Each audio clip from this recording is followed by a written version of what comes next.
नमस्कार, मैं आपके साथ रोहित आर रंजन।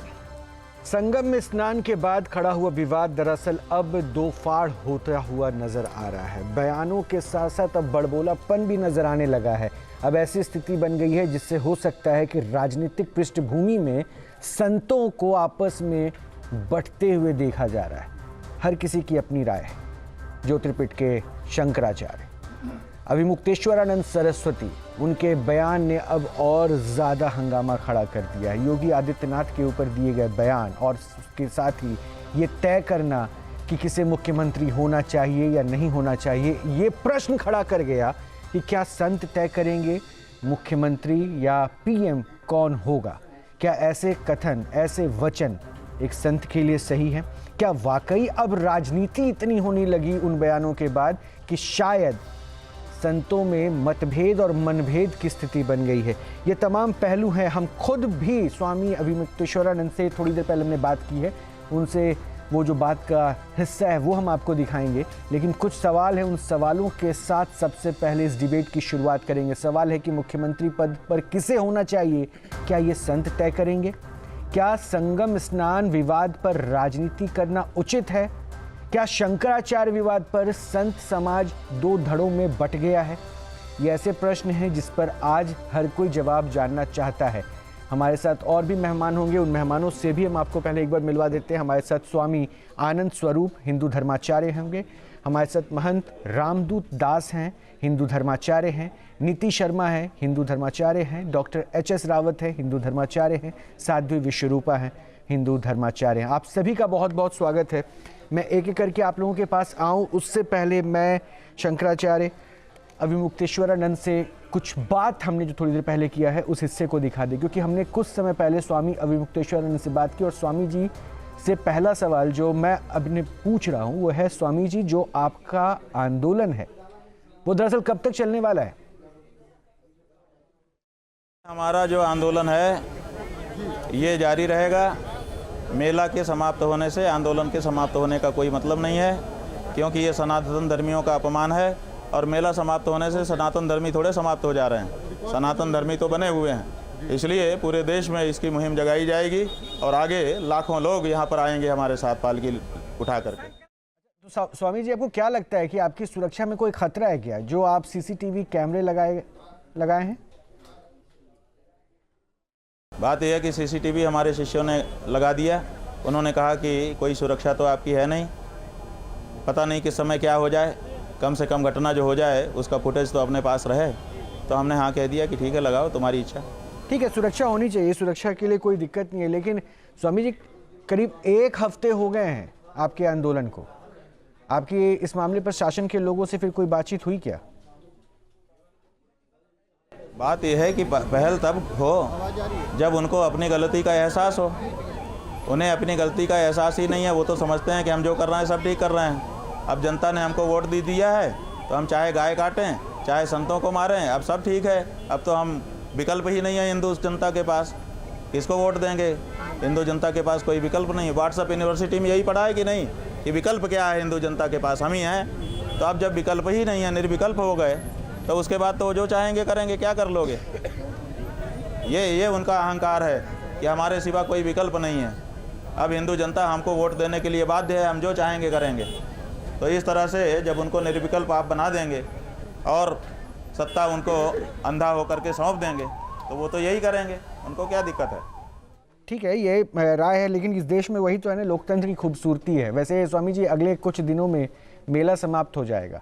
अब आप अपने हट पे हैं, ठीक है, मेला समाप्त हो जाएगा, किस तरह से अब आपकी तैयारी है? देखिए, मेला समाप्त हो जाएगा, मेला फिर आएगा। 11 महीने के बाद फिर से मेला आ जाएगा, फिर से वही चीज़ें आ जाएंगी, फिर से हम लोगों का अपना प्रोटेस्ट शुरू हो जाएगा। इसमें क्या बात? लाखों लोग आएंगे, पालकी में लेके हमको जाएंगे। रोकें, कितना रोकना है।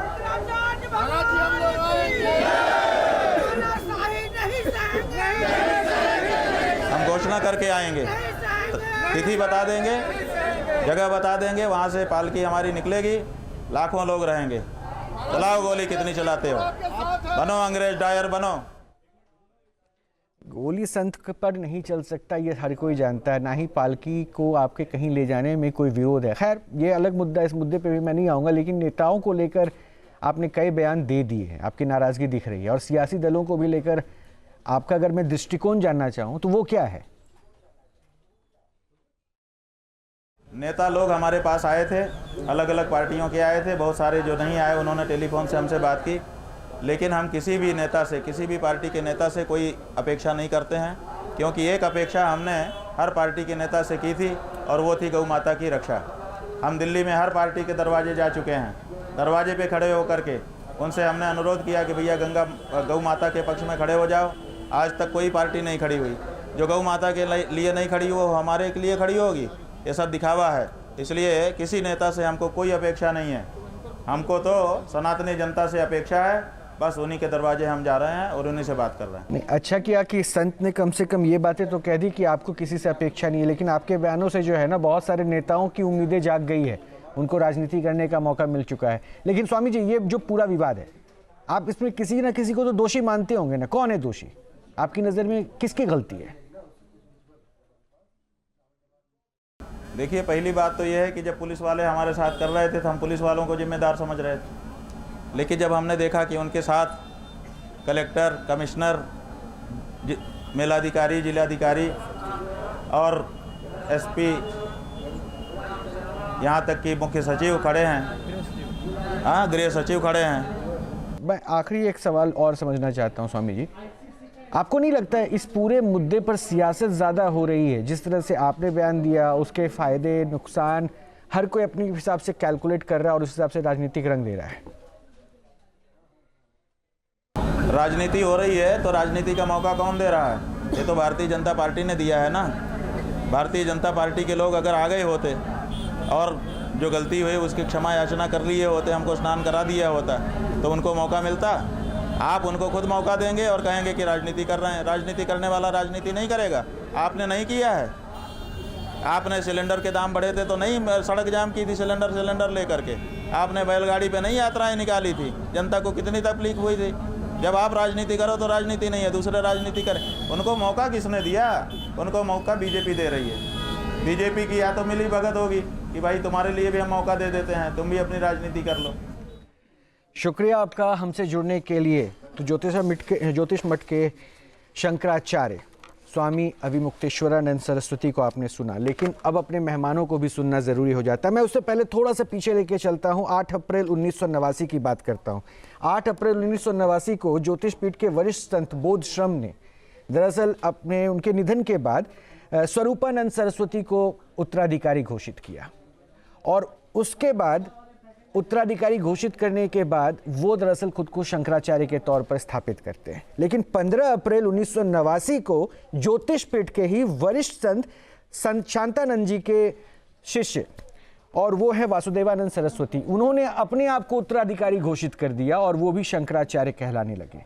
अब 2 शंकराचार्य एक मठ में। मामला पहुंचता है इलाहाबाद हाई कोर्ट में। इलाहाबाद हाई कोर्ट ने फिर वहां पर स्टे लगा दिया और कमेंट में ये कहा कि आप दोनों ही योग्य उत्तराधिकारी नहीं हैं, क्योंकि इन्होंने स्वघोषित उत्तराधिकारी खुद को तय कर दिया। अब ऐसे में होता क्या है कि 2017 के इस फैसले के बाद केस मुकदमा चलता रहता है, और केस मुकदमा चलता रहता है 11 सितंबर 2022 तक। 2022 में एक फैसला होता है, दरअसल इसलिए फैसला होता है क्योंकि संत स्वरूपानंद सरस्वती का निधन हो जाता है, और उसके अगले ही दिन उनके शिष्य अविमुक्तेश्वरानंद जी ये खुद को शंकराचार्य घोषित कर देते हैं।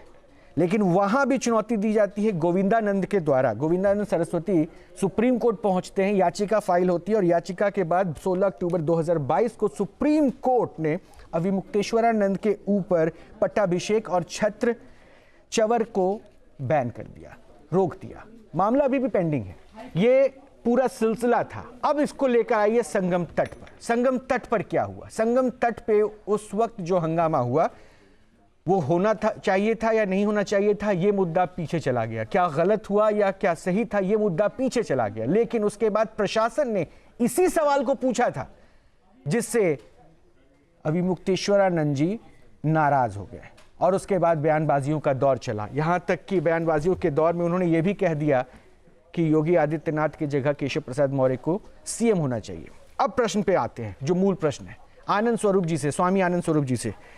आनंद जी, पूरा घटनाक्रम इसलिए बताना जरूरी था क्योंकि विवाद है क्या दर्शकों तक पता होना चाहिए कि शंकराचार्य के उस पदवी को लेकर, उस उत्तराधिकारी को लेकर सुप्रीम कोर्ट में मामला लंबित है। प्रशासन ने वो मूल प्रश्न किया।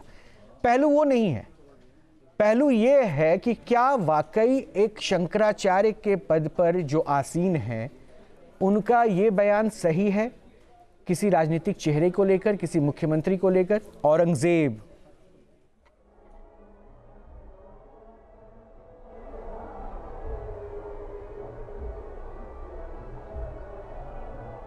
नहीं, ये तो इस शब्द को आवेश की तरफ देखना चाहिए। जब आदमी आवेश में आता है तो वो जी कुछ भी बोलने लगता है जी। तो वैसे ही हुआ। हालांकि उनको धैर्य का परिचय देना चाहिए था। इन शब्दों का प्रयोग ठीक नहीं है, इन शब्दों का प्रयोग नहीं करना चाहिए। लेकिन उसके बाद जो योगी जी के तरफ से भी शब्दों का प्रयोग, काल नेमी और ये सब हुआ, वो भी नहीं होना चाहिए, उससे भी उनको बचना चाहिए। लेकिन मैं 2 पॉइंट रखूंगा, तो मैं किसी का पक्ष नहीं ले रहा क्योंकि मैं भी सनातनी हूं और सनातन में ये विघटन मुझसे तो कम से कम देखा नहीं जा रहा, इसलिए मैं किसी का पक्ष नहीं ले रहा। मैं सिर्फ त्रुटियां आपने कई मैं सिर्फ कुछ पॉइंट्स क्लियर कर दूं। देखिए, है क्या ना कि एक कालनेमी जो शब्द था उसमें किसी का नाम उन्होंने पर्टिकुलर लिया नहीं, योगी आदित्यनाथ जी ने। दूसरा, इनके जो बोल थे उसमें उन्होंने नाम मेंशन किया। और एक सबसे महत्वपूर्ण पॉइंट ये है आनंद जी कि आप में और मुझ में जमीन आसमान का फर्क है। आप संत हैं, मैं हो सकता है मूर्ख हूं, और एक संत से लोग सीखते हैं, प्रेरणा लेते हैं। और संत अगर अपने क्रोध पर काबू नहीं पा पाए तब दिक्कत होती है ना। फिर हम ये कैसे फिर हम मान ले कि आप और मैं बराबर हो गया, ये कैसे कोई मान लेगा? शंकराचार्य ऐसी भाषा बोले तब दिक्कत होती है, इसलिए ये बराबरी कैसे एक्सेप्ट हो जाए?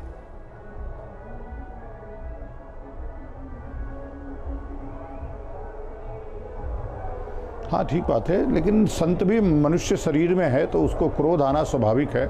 लेकिन संत कोपी होता है और उसका क्रोध भी कल्याणकारी होता है। अभी मुक्तेश्वरानंद जी के क्रोध से किसी का कोई नुकसान नहीं हुआ, और लेकिन योगी के क्रोध से इतना लोगों का नुकसान हुआ। बटुकों की चुटिया खींची गई, उनको मारा पीटा गया, महिलाओं को मारा गया, संतों को पीटा गया। देखिए, हमारी जो आपत्ति थी वो इस विषय पे है। आपने जो शंकराचार्य विषय को उठाया वो ठीक बात है, न्यायालय में है, न्यायालय उसको सिद्ध करे ना करे। वैसे तो इस मुद्दे को न्यायालय में जाना ही नहीं चाहिए, इसलिए कि शंकराचार्य की पीठ स्वयं एक न्यायपीठ है। 3 शंकराचार्य डिसाइड कर देंगे कि चौथा शंकराचार्य कौन होगा। इसमें ना न्यायालय की जरूरत है, ना शासन तंत्र की जरूरत है। और जो बात आप कह रहे हैं कि झगड़ा वासुदेवानंद जी वर्सेज स्वरूपानंद जी है, वासुदेवानंद जी जीवित हैं इसीलिए अभी उनका लोकस है उस मुकदमे में, और वो मुकदमा अभी भी सुप्रीम कोर्ट में है। पट्टाभिषेक उनका ऑलरेडी हो चुका था 1 महीने पहले, उसके बाद इस पे पट्टाभिषेक पे रोक हुआ जी। पट्टाभिषेक शंकराचार्य स्वामी भारती तीर्थ जी महाराज ने कर दिया था उनका श्रृंगेरी मठ में जी। तो इसलिए यह विवाद। अच्छा, दूसरा, इसको शासन को सम्मिलित इसमें क्यों होना चाहिए? आप 20 शंकराचार्य इसी माघ मेले में बना करके घुमा रहे हैं फर्जी लोगों को। आपने एक बार भी उनको नहीं कहा कि आप तो फर्जी शंकराचार्य। इनका तो कम से कम सुप्रीम कोर्ट ने लिखा हुआ है कि शंकराचार्य स्वामी मुक्तेश्वरानंद जी, 10 जगह लिखा है, तमाम राज्यपालों ने लिखा है, प्रधानमंत्री जी ने लिखा है। तो ये विषय उसी समय क्यों आया? अब वो ये बोल रहे थे कि आकर के प्रशासन हमको स्नान करा दे, बात खत्म हो जाए। अब आपने प्रशासन को भेजने के बदले नोटिस भेज दिया कि आप तो शंकराचार्य ही नहीं है। तो क्या आपको आज याद आया 4-5 साल बाद कि वो शंकराचार्य नहीं है? तो ये सब विषय है। देखिए, ये समस्या एकदम 1 मिनट में समाधान इसका हो सकता है। हम शंकराचार्य की समस्या का समाधान नहीं कह रहे हैं, लेकिन एक संत के स्वाभिमान का प्रश्न है, सनातन धर्म के स्वाभिमान का प्रश्न है। यहाँ पे आदित्यनाथ जी महंत नहीं, मुख्यमंत्री हैं। मुख्यमंत्री के रूप में उनको वो भी नहीं कह रहे कि वो आए, अपने सीपी और अपने मेलाधिकारी दोनों को भेज दें और बोले कि भाई जाकर के स्नान करा के इस विषय को समाप्त करो। इससे कद बढ़ जाएगा उनका। अच्छा, मिड टेबल लगा के इसको कद बढ़ेगा उनका। मिड टेबल लगाकर लगता है कि इसका एक सुलह का रास्ता बनाया जाए, के साथ जुड़ा मिड टेबल लगाकर एक सुलह का रास्ता बनाया जाए, आप ये कह रहे हैं। आता हूँ, एक छोटा कमेंट ले लेता हूँ सबसे। महंत रामदूत जी भी बार मुस्कुरा रहे हैं और शायद कुछ कहना चाह रहे हैं। मान जी, एक वर्जन में पहले नीति जी का एक ले लेता हूँ, फिर मैं आपके पास आता हूँ। नीति जी, सुन लिया ना आपने आनंद जी को? सबसे पहले तो आपके सारे व्यूअर्स को वंदे मातरम, जय श्री राम, जय सनातन। बहुत दुख होता है कि आज संतों के अगेंस्ट संत खड़े हैं, इतने बयान आ चुके हैं, लेकिन जो सबसे बड़ी बात है, जिस प्रकार अभी आचार्य महंत जी कह रहे थे कि इसमें योगी जी का अहम आया है। योगी जी चाहें तो इसको सॉल्यूशन दे सकते हैं, लेकिन योगी जी के क्रोध की वजह से ये स्थितियां आई हैं। लेकिन मैं यहाँ पे आपसे पूछना चाहती हूँ, आपको नहीं लगता कि परम पूजनीय है क्योंकि वो उस आभा में है। परम पूजनीय अभिमुक्तेश्वरानंद जी अगर अपने अहम और अहंकार को थोड़ा सा अगर मेलो डाउन कर देते तो ये इतना विवाद का विषय होता ही नहीं। आज चारों तरफ कहाँ दिख गया आपको? अहम इसलिए दिख गया कि आपने उनके वक्तव्य में, आपने उनसे प्रश्न इतनी बार पूछा, उन्होंने सिर्फ एक ही चीज बोली कि मेरी पालकी जाएगी, सनातन की ये पालकी जाएगी चाहे कितना समय लग जाए। ये पालकी प्रेम क्यों है? क्यों नहीं इस माघ मेला में कोई भी शाही स्नान की व्यवस्था नहीं होती है? आदि गुरु शंकराचार्य निशिलानंद सरस्वती जी चलने में असमर्थ हैं, वो खुद व्हील चेयर से वहां तक गए, उन्होंने स्नान लिया। बाकी सारे शंकराचार्यों ने अपने कदमों के द्वारा गंगा तट पे जाके स्नान करा, किसी को पालकी की आवश्यकता नहीं पड़ी। लेकिन ये पालकी प्रेम क्यों है? क्यों प्रोटोकॉल और क्यों इस तरीके का अहम है आपके सामने? शंकराचार्य संत तो बिल्कुल जमीन से जुड़े हुए हैं। और उसके बाद जो उनका बयान आया स्वामी केशव प्रसाद मौर्य के लिए, ये तो घर घर में लड़ाई कराने की बात हो गई कि एक भाई से दूसरे भाई की लड़ाई करके घर तोड़ के और उसके फूट डालो, राजनीति करो। राजनीति टूल किट बन चुके हैं। शंकराचार्य को इस बात का आभास क्यों नहीं उनकी विवेकशीलता दिखा रही है कि किस प्रकार से उनके बयानों पर पूरी भारत की राजनीति अपनी रोटियां सेक रही है? आप वो मौका दे ही क्यों रहे हैं? संत को तो चाहिए कि समानता का भाव रखते हुए तो सारे राजनीतिक दल को एक तरफ उनका बयान। नीति जी आप ही बोलेंगे। मेरे एक पॉइंट सुनिए, क्या संत के पास ये अधिकार नहीं है कि अगर वो गलत हो रहा है तो गलत के खिलाफ आवाज मुखर करे? मैं बिल्कुल संत के पास तो अधिकार की बात नहीं है। संत अधिकारों से ज्यादा संत मार्गदर्शन का काम करते हैं। पहली बात, आनंद स्वरूप आपको कुछ कह रहे हैं, एक बार सुन लीजिए आनंद जी। मैं टोक रहा हूं, थोड़ा रुक जाइए। इस मोहतरमा को बता देना, मोहतरमा को मुझे बताना यह है कि पहले तो शांकरी परंपरा क्या है आपको जानना चाहिए कि परंपरा क्या है इसका। परंपरा यह है कि आज भी शंकराचार्य की डोली बद्रीनाथ से पांडुकेश्वर होते हुए आती है जोशीमठ, और वहां आज भी बद्रीनाथ में पालकी की पूजा होती है। शंकराचार्य की पालकी ही उनका चलने का माध्यम है। हमारा कहना यह है कि, और आप जान लीजिए कि पुरी पीठाधीश्वर ने जब तक गाय का एक भी रक्त जमीन पे गिरेगा तब तक उन्होंने छत्र, चंवर, सिंहासन और पालकी सब छोड़ दिया है। श्रृंगेरी महाराज आते नहीं हैं यहाँ पे स्नान करने, तो आपने किस शंकराचार्य को देख लिया? आप अगर शंकराचार्य कह रहे हैं तो, जबकि शंकराचार्य का मुद्दा विवादों में है, अभी वहां पे है। लेकिन जो आनंद जी, मैं आनंद जी आपसे यही बात करना चाह रही हूं। अभी स्वामी जी एक चीज और रामभद्राचार्य जी ने भी यही बात तो कही थी कि पालकी वहां घाट तक नहीं पहुंचती है, तट तक। आ रहा हूं रामदूत जी, बस 1 मिनट में आ रहा हूं। वहां नहीं पहुंचती है। रामभद्राचार्य जी ने भी तो यही प्रश्न किया था, आप पालकी से उतरकर स्नान कर सकते थे। सबसे बड़ी बात यह है रोहित जी, वहां पे क्राउड मैनेजमेंट, मुझे लगता है आपको पता है, जो संगम नौस का एरिया आप जाके देखें वो बहुत टाइट है। क्राउड मैनेजमेंट व्यवस्था की वजह से अगर एक संत को अपनी पालकी का त्याग करके वहां पे अगर स्टैम्पेड हो जाता, भगदड़ मच जाती, पिछली बार जब कुंभ में हुआ तो आप ही लोग प्रश्न कर रहे थे कि व्यवस्था में कमी रह गई। आज अगर व्यवस्था सुचारू रूप से चल रही थी तो आपको तो हाथ बटाना चाहिए था ना। आपको जनता जनार्दन की सेफ्टी, सिक्योरिटी इंपॉर्टेंट है ही नहीं। और दूसरी चीज, गंगा स्नान से क्या आपको प्रशासन जाके गंगा स्नान कराएगा? माँ गंगा को स्नान प्राप्त करने के लिए, अपनी माँ के तट पे जाने के लिए आपको किसी प्रशासन व्यवस्था की आवश्यकता अब रामदूत जी एक कमेंट पहले लेते, फिर उसके बाद आपस में आपने इतना बड़ा मुहूर्त त्याग दिया। महंत रामदूत दास, पंचमी का मुहूर्त, महंत रामदूत दास जी, शंकराचार्य हैं। महंत रामदूत दास जी कमेंट दे दीजिए। मैं तो सिर्फ इतना बोलूंगा क्योंकि मुझे लगता है कि प्रश्न तो सबके लिए एक सामान्य सा हो गया है। मैं इस पैनल में बैठी माता जी से एक निवेदन करूंगा कि सबसे पहले ये हिंदू धर्माचार का जो टैग आपको मिला है ये उसी आदि गुरु शंकराचार्य की गद्दी की वजह से है, जिस गद्दी को आज आप सलाह प्रेषित कर रही हैं। माता जी, शंकराचार्य को पालकी से प्रेम नहीं है, शंकराचार्य की पालकी ही उनका स्वाभिमान है और उनके स्वाभिमान का छत्र तोड़ा गया है इस भारत में हिंदू धर्म की हितैषी पार्टी के द्वारा। आप बचाव करें या किसी को महान बताएं, लेकिन माताजी मेरा करबद्ध प्रार्थना है, जिस सनातन के छत्र छाया में हम और आप हिंदू धर्मगुरु या हिंदू धर्माचार बन के बैठे हैं, उस सनातन के सर्वोच्च पद का अपमान इस भारत में हुआ है, बटकों की शिखाओं को खींचा गया है और इस चीज को स्वीकार करना पड़ेगा। और दूसरी बात, एक निवेदन है कि सर्वप्रथम शंकराचार्य का जो प्रोटोकॉल है, आपने एक बात और कही, क्राउड मैनेजमेंट। इस भारत में राजनेताओं की ऐसी ऐसी सभाएं होती हैं जहां भीड़ लाखों में और करोड़ों में होती है और वो प्रशासन की व्यवस्था होती है। मेरा प्रश्न है, क्या उत्तर प्रदेश का प्रशासन जो 66 करोड़ कुंभ की जनसंख्या को हैंडल कर सकता है, वो एक शंकराचार्य के स्वाभिमान के लिए उन्हें 50 कदम प्रोटोकॉल देके पालकी में स्नान नहीं करा सकता?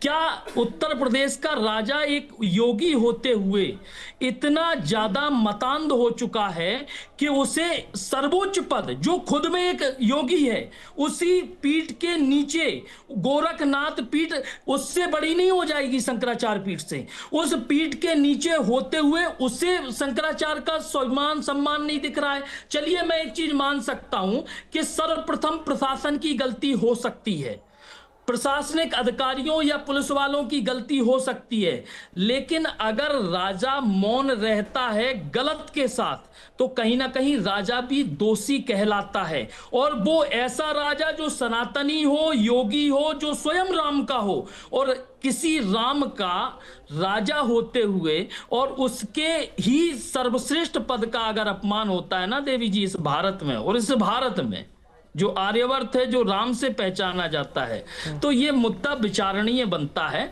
तो कुछ ऐसे प्रश्न हैं, हम और आप इतने सक्षम नहीं हैं कि शंकराचार्य पीठ या पूज्य शंकराचार्य को निगेटिव नहीं, मेरे पास सिर्फ 3 मिनट बचा है, 3 मिनट बचा है, ब्रेक पे जाने। एक एक कमेंट पहले लेने दीजिए, वापस आके आप पूछ लीजिएगा प्रश्न। एक एक कमेंट, साध्वी विश्वरूपा और HS रावत बचे हुए, एक एक कमेंट दे दीजिए, उसके बाद फिर मैं ब्रेक पे जाऊंगा। साध्वी विश्वरूपा, सुन लिया आपने कि प्रोटोकॉल नहीं, दरअसल वहां पे होना चाहिए था कि शंकराचार्य थे, इसलिए शायद प्रशासन को एहतियात बरतनी चाहिए थी, जिस पर अभी आप 2 फाड़ की स्थिति दिखा रहे हैं।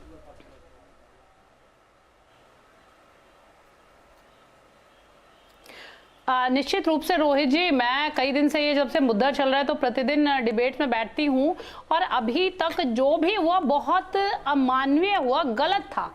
किसी भी चाहे बटुक हो, मैं कहती हूँ शंकराचार्य हो ना हो वो तो अलग बात है, किसी के साथ भी इस प्रकार का व्यवहार नहीं होना चाहिए था। इसके ऊपर पुरजोर मेरा विरोध है। परंतु एक बात कहती हूँ, वेशे ना संतता संतत्व आचरणे। जब इंसान कहते हैं कि संतता वेश से नहीं होती है, आचरण से होती है। मैं यहाँ अभी तक प्रतिदिन अपने शंकराचार्य, परम पूजनीय शंकराचार्य जी के साथ ही खड़ी हुई हूँ और बोलती भी हूँ।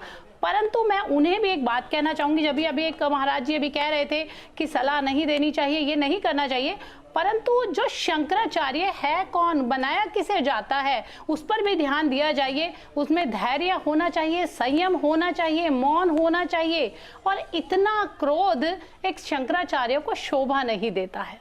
कुछ चीजें हैं जो उन्हें समझनी चाहिए, क्योंकि उनका एक वक्तव्य पूरे ही संसार में सनातन को कमजोर कर रहा है। हाँ। तो यहाँ पर थोड़ी सी समझदारी दिखाते हुए, बड़प्पन दिखाते हुए, यहाँ पर मैं कहती हूँ कि क्षमा क्यों नहीं कर देते। मैं मानती हूँ बहुत गलतियां हुई हैं, क्षमा करके क्षमा क्यों नहीं कर देते। ये बात जो आप कह रही है HS रावत साहब, यहाँ कहीं HS रावत साहब, डॉक्टर HS रावत, कमजोर हो रहा है। क्या क्षमा करके शंकराचार्य ये कर सकते थे?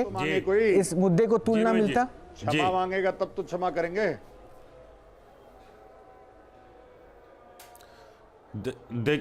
देखिए रोहित जी, सबसे बड़ी बात है, अगर शंकराचार्य, आदि शंकराचार्य क्षमा कर देते तो आज ये सनातन नहीं रहता यहाँ हिंदुस्तान में, और ये पूरा बौद्ध रहता और ये कहीं ना कहीं अब तक ये इस्लामिक राष्ट्र बन गया होता, शरिया बन गई होती। उन्होंने क्षमा नहीं किया, उन्होंने अपनी मजबूती के साथ सनातन धर्म का साथ दिया। और अगर ऐसे ही क्षमा करते रहे तो मुझे लगता है सनातन धर्म की जो चूल्हे हैं, जो जड़ें हैं, वो समाप्त हो जाएंगी। एक शंकराचार्य जी का फर्ज बनता है, उसके पीछे सारी पीठें चलती हैं। हम लोग तो सारे डिबेट में बैठे तुच्छ प्राणी हैं, हमें तो उनके ऊपर बोलने का अधिकार ही नहीं है। जिनको एक वेद, ऋग्वेद या चतुर्वेद, सामवेद, अथर्वेद रटा हुआ है, उनके सारे हजारों श्लोक रटे हुए हैं, उनके सामने हमें बहस करने का कोई अधिकार नहीं। जैसे कि ईसाइयों का सबसे बड़ा धर्म गुरु पॉप होता है, जो वो बोल देता है सरकारें उसको मानती हैं और सरकारें नतमस्तक रहती हैं। आज हमारे शंकराचार्यों की जो दुर्गति हो रही है वो सहनीय नहीं है। सरकारें आएंगी, सरकारें चली जाएंगी और हजारों राजा आए, हजारों राजा चले गए, लेकिन आदि शंकराचार्य से लेकर के आज तक शंकराचार्य परंपरा चली आ रही है। जो हमारे तिथियों का निर्णय होता है, मेलों का निर्णय होता है, जो मेले बनते हैं, कुंभ बनते हैं, माघ मेला बनता है, ये सारे शंकराचार्यों की खूबसूरती को तो हर कोई जानता है। और सनातन के ये जो 4 पिलर्स है ना, इसी पिलर्स का निर्माण इसलिए किया गया ताकि सनातन सुरक्षित रहे। मैं इस बात को भी जान रहा हूं, मान रहा हूं, समझ भी रहा हूं। अब संत के निकले ऐसे बोल जिससे हो गया है राजनीति पूरी तरीके से शुरू। और राजनीति में अब जो विरोधी थे वो दरअसल खुलकर अब कह रहे हैं कि ये जो कुछ हो रहा है गलत हो रहा है। क्या वाकई राजनीति करने का मौका मिल गया? एच.एस. रावत साहब, एक प्रश्न ये है, अब तक हिंदू हृदय सम्राट जिसको बताते हुए आप लोग नहीं थकते थे जी, वो अचानक से इतना गलत हो गया। अभी रामदूत जी ने कहा, भी आपने भी कहा कि भाई वो तो राम के नाम को लेकर आगे चलते हैं, तो भाई वो भी तो किसी पीठ से जुड़े हुए हैं, तो उनको भी पता है ना संत का भाव कैसा होता होगा। रोहित जी, आज भी हिंदू हृदय सम्राट है योगी जी। रोहित जी, आज भी योगी जी हिंदू हृदय सम्राट है, इसमें कोई दो राय नहीं, हम उनकी बहुत इज्जत करते हैं। लेकिन एक राजा का कर्तव्य ये बनता है कि उसके अधीन, उसके राज्य में अगर कोई अधिकारी, प्रशासन के लोग अनर्थ करते हैं तो उसको तुरंत समाप्त कर देना चाहिए। और जो धर्माचार्य होते हैं उनका फर्ज ये बनता है कि अगर राजा भी गलत करे तो उसको चेताने का और धमकाने का काम साधु संत करते हैं। महाभारत के अंदर विदुर ने कहा था कि हे धृतराष्ट्र, तेरे राज में गलत हो रहा है और सर्वनाश हो जाएगा, वहां समझाया वहां पर। तो फर्ज बनता है दोनों ठीक है, तो ये फर्ज बनता है, मैं मानता हूं। बड़ा घर का जो भी हो ना, वो अपने बच्चे की बेहतरी के लिए उसे डपट भी सकता है, मैं ये भी मानता हूं रावत साहब। लेकिन औरंगजेब तो नहीं बता सकता ना, किसका बेटा नहीं बता सकता ना जी। ये वाणी और संयम तो कम से कम दूसरे पक्ष में भी आना चाहिए ना। वो गलत है। तो सिर्फ आप एक ही पक्ष को गलत क्यों बता रहे हैं? क्रिया की प्रतिक्रिया है, उन्होंने जिस नहीं, फिर मैं इस बात से आपत्ति जताऊंगा, फिर मैं इस बात से आपत्ति जताऊंगा। रावत साहब, अगर आप संत हैं तो संत के पास वो विवेक है, संत के पास वो कहते हैं ना शक्ति है, सामर्थ्य है कि वो धैर्य के साथ सुन सकता है, धैर्य के साथ अपनी बात रख सकता है। आक्रोश वहां कहां आ गया? अगर वो संयम खो दिया तो फिर एक साधारण जैसा, साधारण पुरुष जैसा वो कैसे उस श्रेणी में आ सकता है? सिर्फ ये बोल के बचा लेना, ये बोल के शांत हो जाना कि उन्होंने संयम खो दिया। उस समय सुन लीजिए रोहित जी बोलिए ना। रोहित जी, जब द्रौपदी का चीरहरण हो रहा था तो उस समय विदुर ने सबसे ज्यादा उस समय चिल्लाकर उसको रोकने की कोशिश की थी। तो इस समय बटुकों का चीरहरण हो रहा था, उनकी चोटी पकड़ी जाती थी, पकड़ के खींचा गया था। ब्राह्मण की सबसे बड़ी अगर उसकी इज्जत है तो उसकी चोटी होती है, उसका जनेऊ होता है, उसका तिलक होता है। एक ब्राह्मण की चोटी को पकड़ के खींचना, इससे बड़ा अपराध और महापाप कोई हो ही नहीं सकता। इसलिए उनको आवेश आया और आवेश में इस तरह की बातें उन्होंने बोली। और ये तो हम भी बोलेंगे, चाहे हम ब्राह्मण हैं या नहीं है, लेकिन ब्राह्मण का अपमान नहीं सहा जा सकता। जिस ब्राह्मण ने सनातन को जिंदा रखा, जिस ब्राह्मण ने इस सनातन की जड़ों को मजबूत रखा, आप उसके साथ इस प्रकार का अत्याचार करोगे तो आवेश में शब्द निकलेंगे। और उस आवेश में उन शब्दों को उन्होंने बोला था, इसलिए उनको नहीं बोलना चाहिए था। संत में इतनी एक शांति होनी चाहिए, लेकिन शांति की एक सीमा होती है। दुर्वासा ऋषि की बात करिए, विश्वामित्र की बात करिए, चाहे दूसरे ऋषियों की बात कर लीजिए, एक आवेश की एक सीमा होती है। और उन्होंने वो गलत किया, प्रशासन ने वहां गलत किया। जिस प्रकार से उनकी बटुकों की या एक 80 वर्ष के साधु को बूटों के द्वारा, जूतों के द्वारा मारा गया, ये अन्याय है। तो इसलिए हम योगी जी की इज्जत करते हैं। जो अन्याय वीडियो में देखकर एचएस रावत कह रहे हैं, वो अन्याय आपको क्यों नहीं दिखा? अन्याय होगा तो अन्याय के खिलाफ भी बोलना पड़ेगा। नहीं नहीं, निश्चित रूप से रोहित जी अन्याय हुआ है, उसके लिए बिल्कुल मैं मना नहीं कर रही हूं। हमारे यहाँ पे जो बात हो रही है, जो हुआ बहुत गलत हुआ, प्रशासन को कड़ी से कड़ी सजा जो भी उसके दोषी निकले उनको देनी चाहिए, चाहे कोई भी हो वहां।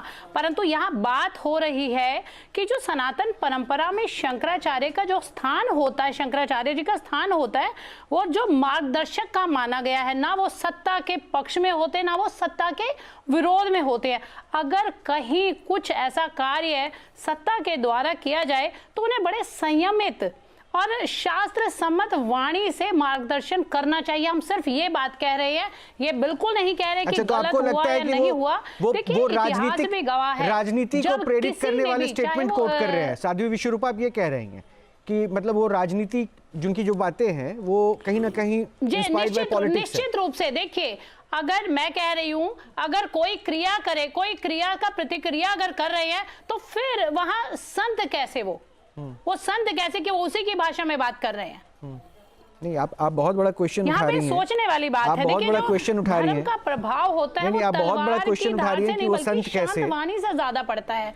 महंत रामदूत जी, महंत जी को लाइए। बहुत बड़ा क्वेश्चन उठाया जा रहा है कि वो संत कैसे। देखिए अब आपके रिएक्शन में भी अगर ऐसा हो गया, मैं तो माताओं से ही आज जूझ रहा हूँ। मुझे ये दुर्भाग्य मेरा कि एक तरफ लड़ाई शंकराचार्य से और इधर लड़ाई माताओं से करनी पड़ रही है। हमें माता जी से एक प्रश्न है, आपने माता जी मठामना पढ़ी है? आदिगुरु शंकराचार्य ने एक पुस्तक लिखी है मठामना। मठामना में एक शंकराचार्य के कर्तव्य, मठामना में शंकराचार्य के कर्तव्य निहित हैं। तो शायद आपको पता होगा कि शंकराचार्य के क्या कर्तव्य है। मैं एक बार कोट कर देता हूं। उस कर्तव्य में मैं महाराज जी पूछना चाहती हूँ, औरंगजेब, जहांगीर का बेटा, बाबर का पुत्र, ऐसे शब्द लिखे कि ऐसा बोल सकते हैं? आपको मौका मिलेगा माता जी। मैं उन कर्तव्यों को कोट करना चाहता हूं एक बार। धर्म सुधारक, बताएं। समाज सुधारक, दार्शनिक, कवि, साहित्यकार, योगी, भक्त, गुरु, कर्मनिष्ठ, विभिन्न संप्रदायों और मतों का समन्वय करने वाला, ये एक शंकराचार्य के अंदर लक्षण होने चाहिए। साथ साथ सनातन धर्म की प्रतिष्ठा के लिए हमेशा तत्परता के साथ सवाल उठाने वाला, ये शंकराचार्य के। अब मुझे एक निवेदन है कि पूज्य अभिमुक्तेश्वरानंद का गौ गंगा के लिए सवाल उठाना क्या उनके शंकराचार्य के कर्तव्य के निहित है? क्या उनके सामाजिक मुद्दों पर चर्चा करना, इसे आपको राजनीति लगती होगी या राजनीतिक पार्टियों को राजनीति लगती होगी, लेकिन क्या सामाजिक मुद्दों पर अपने मत रखना यह साधु और एक शंकराचार्य के कर्तव्य नहीं है? दूसरी बात, आपने कहा कि कैसे संत अगर शासन करे, शासन सनातन का छत्र तोड़े, शंकराचार्य का बटकों की शिखाएं खींचे, छोटे छोटे बच्चों को पीटे, यहां तक बुजुर्ग साधु की छाती पर लात मार दे, उसके बाद अगर शंकराचार्य अपने स्वाभिमान के लिए बैठ भी जाएं, उन्होंने धरना दिया, कोई उपद्रव नहीं किया देवी जी, ना किसी को उलूल जुलूल बोला। और अगर एक चीज मुझे बताइए, मुगल काल में 1 लाख ब्राह्मणों की हत्या करके जनेऊओं को टांग दिया गया था, तो उस समय मुगलों से उनकी तुलना, मुगलों को अत्याचारियों से तुलना की गई थी। आज यहां अगर उन ब्राह्मणों की शिखाओं को खींचा जा रहा है, अरे चाणक्य ने धनानंद का राज्य बदल दिया था इसी शिखा को छूने के लिए। आप अगर उन्होंने तुलना कर दी। महंत रामदूत जी, मेरा एक छोटा सवाल है, ठीक है आपने अपने पक्ष को रख लिया, नीति शर्मा भी हैं और विश्वरूपा जी भी हैं, एक सेकंड पूछ लीजिएगा विश्वरूपा जी, मैं मौका दूंगा, मुझे थोड़ा सा रामदूत जी से थोड़ी जानकारी लेनी है। रामदूत जी, मुझे मतलब लगता है 2 वर्ष हो गए और उस वक्त आप भी बहुत खुश हुए होंगे जब राम मंदिर का निर्माण हुआ होगा, और शायद हो सकता है सौभाग्य आपको भी प्राप्त हुआ होगा कि आप उस दिन वहां पे गए। बिल्कुल, ये सौभाग्य रहा हमारा। मतलब इस संघर्ष की कहानी को तो मुझसे बेहतर आप जानते हैं, आप दास लिख रहे हैं तो मैं वो समझ पा रहा हूँ कि हनुमान के भक्ति में लीन है, प्रभु राम के दर्शन को आप भी जो है ललायित रहते हैं। मैं इसलिए वैष्णव अखाड़े बात से हूं और इससे बेहतर रूप से जुड़ा रहा हूं। हाँ, मैं इसलिए तो जान रहा हूँ ना, आपके नाम को पढ़कर मैं ये समझ भी रहा हूँ, इसलिए मैं पूछ रहा हूँ। तो मैं इसलिए, वो वाकई एक खुशी की अनुभूति हुई होगी उस वक्त मंदिर को लेकर। जी। अब सोचिए ना, इतने वर्षों का इंतजार था। अब सोचिए कि मंदिर का निर्माण हो गया, भव्य निर्माण हो गया, भव्य कार्यक्रम का आयोजन किया गया, और अगर ये कह दे कि ये शुभ नहीं है, शुभ नहीं है मंदिर में जाके जो किया जा रहा है, उस वक्त आप आहत हुए थे क्या? देखिए रंजन नहीं, साहब, मैं जो पूछ रहा हूं, आहत हुए थे क्या? बुरा लगा था क्या? आप मेरा तर्क तो सुन लीजिए। यहाँ फैक्ट की बातें हो रही हैं तो फैक्ट की बात करिए ना। नहीं सर, फैक्ट की बात ही है मेरी। आप मेरे इतनी मामूली तरीके से इसका उत्तर नहीं हो सकता। नहीं रामदूत जी, देखिए मामूली तरीके से नहीं है। अभी आपने जो बातें कही ना, देखिए कहाँ राजनीति आ जाती है, मैं इसलिए बोल रहा हूँ रामदूत जी, कहाँ राजनीति आ जाती है।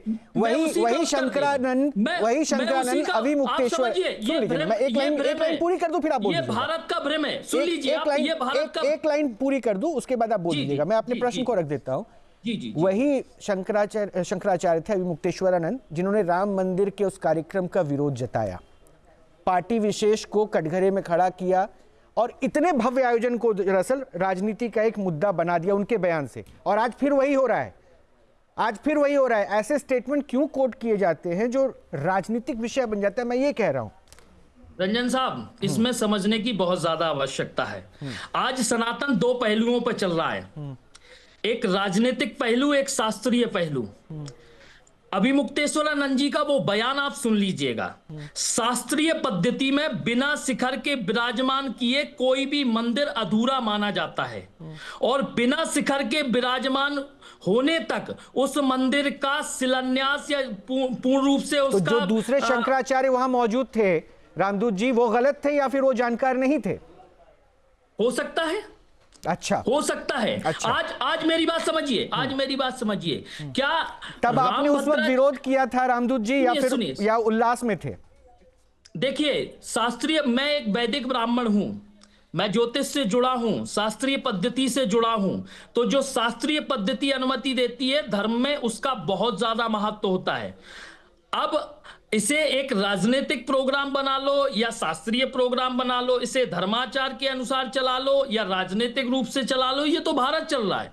क्या मुझे तो एक चीज समझ में नहीं आ रही है कि रामभद्राचार्य जी जैसा प्रकांड विद्वान, जिनकी हजारों कथाएं हो चुकी हैं, जिनके लाखों अनुयायी हैं, वो यहाँ पूज्य शंकराचार्य को गलत सिद्ध कर रहे हैं। तो अब ये राजनीति, इनकी भाषा भी तो फिर गलत हो गई ना, उनको उन्होंने खंडित तक बता दिया। आप सोचिए, अगर वो गलत हो गए तो ये कौन सा, मतलब इनके स्टेटमेंट कौन से सरल रह गए? फिर मैं बोलूंगा, इनकी वाणी विवेक कहां चली गई फिर उस समय? देखिए रंजन साहब, यहां तो तर्कस के तीर दोनों महारथियों में हैं। कोई इधर से चला रहा है, कोई उधर से चला रहा है। लेकिन एक चीज समझने वाली बात है, यहां नुकसान सनातन का हो रहा है। यही पहलू है जिस पर मैं बार बार लाना चाह रहा हूं सबको। और मैंने तो हमेशा वो स्वरूप देखा है जो मैं संतों को एक सुर में बोलते हुए सुना हूं। और आज मैं संतों की टोली में ही जो है ना, मन विरोध हो सकता है इस पहलू पर लेकर, और यहां पे मैं थोड़ी सी जो यही राजनीति है शायद, यही राजनीति है शायद। नीति जी को भी शामिल करना है, बोल दीजिए उसके महंत जी, रामदूत जी, हाँ, बोल लीजिए, बोल लीजिए। पहले तो एक लाइन सुन लीजिए माता जी, एक आखिरी कमेंट, बस एक लाइन। मेरा एक बहुत चिंता का विषय है रंजन साहब, और इस भारत को, पूरे भारत के जनमानस को, हर हिंदू को समझने की आवश्यकता है कि धर्म से राजनीति तो चल सकती है, लेकिन अगर राजनीति में धर्म का समावेश हो गया तो सनातन खत्म हो जाएगा। और आज भारत में वही चल रहा है। यहां दो गुट हो गए हैं, एक बीजेपी की धारणा से ओतप्रोत, एक कांग्रेस की धारणा से ओतप्रोत। यहां एक दूसरे के लिए सब लड़ रहे हैं। सुर नर मुनि सबकी यह रीति, स्वार्थ लाभ करे सब प्रीति। अरे मेरा निवेदन है, सनातन के लिए लड़ लो, हमें भारत को हिंदू राष्ट्र बनाना है, और ऐसे बनाएंगे तो पता नहीं सनातन कहाँ जाएगा, मुझे नहीं लगता। अब माता जी प्लीज, जो भी आप कहें। यही बात रामदूत जी आपने अपनी सारे वक्तव्य में जो लास्ट में बोला ना, कि तर्कश तीर दोनों तरफ से चल रहे हैं और मर रहा सनातनी है, मर रहा वो राष्ट्र की जो भावना है, जो हिंदुत्व की भावना है, वो मर रही है। इसीलिए संतों को प्रचार हुआ है, वो निंदनीय नहीं है, वो दंडनीय अपराध है। उसके अपराध का उनको दंड मिलना चाहिए। लेकिन दूसरी बात मेरी आपसे यही है कि आप कह रहे हैं कि राजनीति में धर्म नहीं जाना चाहिए, लेकिन धर्म के अंदर भी तो राजनीति आ गई है। आपने बयान आप सुनिए कि एक तरफ समाजवादी पार्टी नमाजवादी पार्टी है, ये पूजनीय अभी स्वामी जी का बयान था। एक तरफ उन्होंने बोला राहुल गांधी जी हिंदू है ही नहीं क्योंकि वो मनुस्मृति का पार्लियामेंट में विरोध करते हैं। एक तरफ वो आदित्य योगीनाथ जी को औरंगजेब और अकबर से उनको तुलना कर रहे हैं। दूसरी तरफ शंकराचार्य निशिलानंद सरस्वती जी को तो आप शंकराचार्य जी मानते हैं, समस्त हम लोग उनको नतमस्तक है, मैं तो उनके द्वारा दीक्षित हूँ। उनका वक्तव्य आया कि इस माघ मेला में स्नान से उनको नहीं रोका गया था, उनके ताम झाम से रोका गया था। तो क्या आप उस वक्तव्य को ये नहीं मानते हैं कि थोड़ा सा अगर अपने मान पद की गरिमा रखनी होती तो ये बात इतनी ज्यादा इसको विवादों में आना ही नहीं चाहिए था। ये जो तर्कस से तीर हमारे गुरु आपस में चला रहे हैं, उसमें जो मर रहा है वो सनातन का स्वाभिमान मर रहा है। शंकराचार्य जी का स्वाभिमान से ज्यादा सनातन का स्वाभिमान मर रहा है। जी, फिर एच.एस. रावत साहब। माता जी, मैं एक निवेदन करूंगा। मैं दूसरों का नहीं कह सकता, मैं निजी तौर पे वो भीष्म हूं जो कुरुक्षेत्र की उस सैया पे पड़ा है कि सनातन को मरते हुए नहीं देखना चाहता। मैं इस मुद्दे पे पिछले 4 दिन से डिबेट कर रहा हूं और एक ही निवेदन करता हूं, मैं समर्थक अभिमुक्तेश्वरानंद का नहीं हूं, मैं समर्थक शंकराचार्य पीठ का हूं। मुझे आहत शंकराचार्य के अपमान से हुआ है, मुझे आहत शंकराचार्य के सर्वोच्च छत्र को तोड़ने से हुआ है, और मैं आहत हूं ब्राह्मणों की शिखाओं को खींचने से। मैं आहत हूं योगी की, हम सब आहत हैं, लेकिन जब वो पीठ ही विवादित है, वो पीठ ही विवादित है, जब पीठ विवादित है, जब वो किसने कहा वो पीठ विवादित है? किसने कहा वो पीठ विवादित है? तो आप एक बात बताइए, नीति जी आप ये सुनिए रामदूत जी, देवी जी आप मेरे लिए बड़े भाई के समान हैं, मेरे लिए वंदनीय हैं।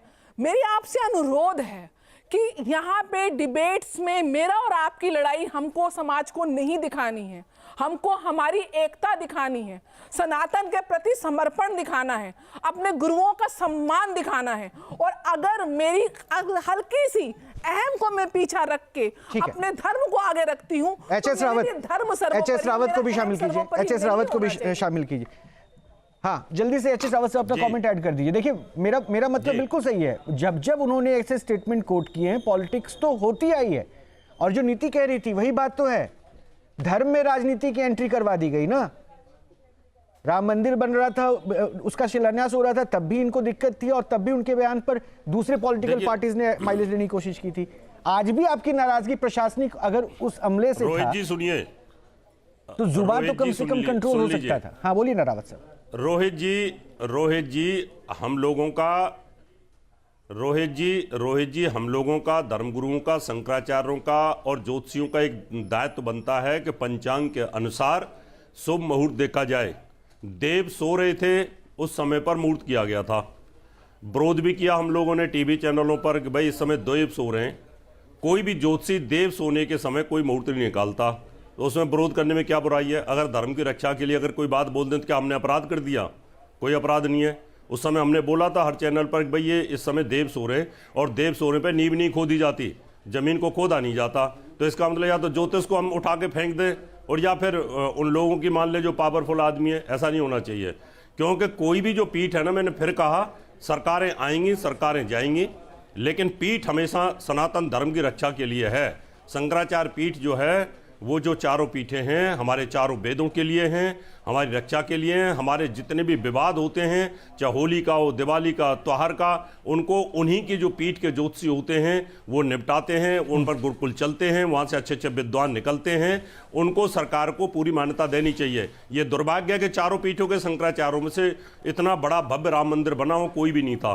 तो ये सब चीज़ें, अब अगर क्रिश्चियनों का होता है तो पोप आता है, लेकिन ये सब पार्टी बंदी चल रही है। बड़ा दुर्भाग्य है। हम हिंदू मुसलमान के डिबेट में बैठते हैं, लेकिन आज हमें अपनी पीठों के बारे में बोलना, योगी आदित्यनाथ जी के बारे में बोलना, ये उचित नहीं लग रहा। चलिए, वो भी शुक्रिया आप सभी का, और वो भी शुक्रिया आप सभी का जुड़ने के लिए। लेकिन एक बात तो जरूर है कि आज इस मुद्दे ने एक नए विवाद को तो जन्म दे ही दिया ना। तभी तो शायद सनातन के वो चेहरे जो सनातन की आवाज़ बनकर बात करते थे हिंदुत्व की, आज वो खुद बटे हुए दिख रहे हैं। लेकिन विवेक क्या वाकई शंकराचार्य, अभिमुक्तेश्वरानंद, सरस्वती ने खोया? जो शब्दों की मर्यादा को उन्होंने लांघ लिया, क्या वाकई उनके निकले जो एक एक बोल हैं वो नई राजनीति को जन्म दे रहे हैं? और शायद ये अभी दूर तक जाने वाला है। अभी के लिए इतना ही, छोटा सा ब्रेक के उस पर भी खबरें जारी है।